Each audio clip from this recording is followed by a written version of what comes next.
আসসালামু আলাইকুম। শরীফুল ইসলাম বলছি, senior education councillor faith overseas limited থেকে। আজকে আমরা উপস্থিত হয়েছি মালয়েশিয়ার একটি নতুন সাকসেস হিস্ট্রি নিয়ে। আমাদের মাঝে উপস্থিত আছে সাকিব আনসারি, যে রিসেন্টলি মালয়েশিয়ার ভিসা পেয়েছে।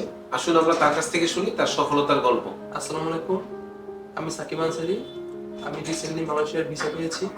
মেকানিক্যাল ইঞ্জিনিয়ারিং এ ইনকি ইউনিভার্সিটিতে পড়তে যাচ্ছি। সাকিব, তোমার ফেইথের সাথে কিভাবে প্রথম পথ চলাটা শুরু হয়েছিল?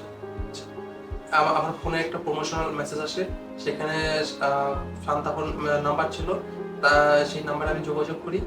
যোগাযোগ করার মাধ্যমে শান্তাফোন আমাকে বলে আপনি অফিসে আসেন। অফিসে আসার পর আমি শান্তাফোন আমাকে আমি মালয়েশিয়া পড়তে যাওয়ার জন্য এলিজিবল কিনা এটা সম্পূর্ণ বিস্তারিতভাবে আমাকে বুঝিয়ে দেয়, এবং পরবর্তীতে এইভাবে আমার অফিসের সাথে যাত্রা শুরু হয়। ধন্যবাদ তোমাকে।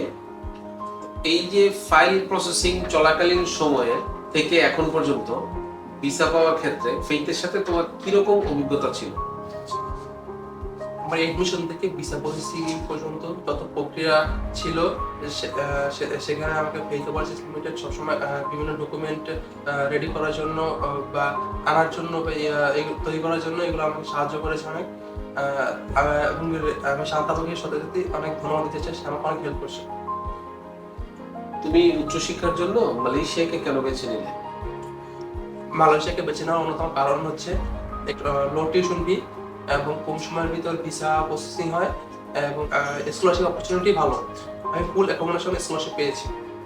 তোমার মতো যারা বিদেশে পড়তে যেতে চায় তাদের প্রতি তোমার কি ধরনের পরামর্শ থাকবে?